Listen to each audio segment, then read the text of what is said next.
ఓటంటే computer button కాదురా, ఓటంటే తెల్ల కాగితం కాదురా, ఓటంటే కంప్యూటర్ బటన్ కాదురా, ఓటంటే 100 రూపాయల నోటు కాదురా, ఓటంటే చీపు లిక్కరు మందు కాదురా, ఓటంటే 100 రూపాయల నోటు కాదురా, ఓటంటే చీపు లిక్కరు మందు కాదురా.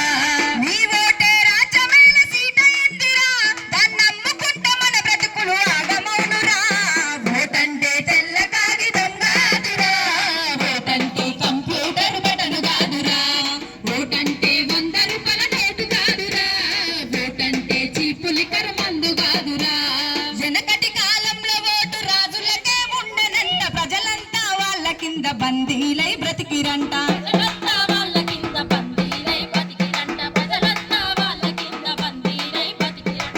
ఆ చీకటి యుగములోనే అంబేద్కర్ పుట్టెనంట, ఆకలి అవమానాలను అధిగమించి నిలిసెనంట. ఆకలి అవమానాలను అధిగమించి నిలిచిరంట, ఆకలి అవమానాలను అధిగమించి నిలిచిరంట. బానిస బతుకెన్నాళ్ళని బతుకంతా పోరు చేసి ఓటు హక్కు మనలకిచ్చి స్వతంత్రులను చేసి ఓటంటే తెల్ల కాగితం కాదురా, ఓటంటే కంప్యూటర్ బటన్ కాదురా, ఓటంటే 100 రూపాయల నోటు కాదురా, ఓటంటే చీపు లిక్కరు మందు కాదురా.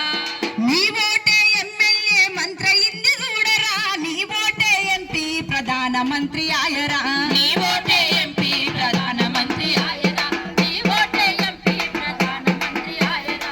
నీ ఓటే చట్టాలు శాసనాలు చేసరా, నీ ఓటే భారత ప్రభుత్వాన్ని నడిపెరా.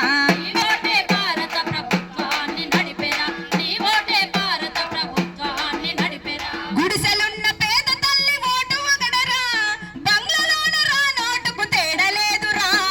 ఓటంటే తెల్ల కాగితం కాదురా, ఓటంటే కంప్యూటర్ బటన్ కాదురా, ఓటంటే 100 రూపాయల నోటు కాదురా, ఓటంటే చీపు లిక్కరు మందు కాదురా, ఓటంటే చీపు లిక్కరు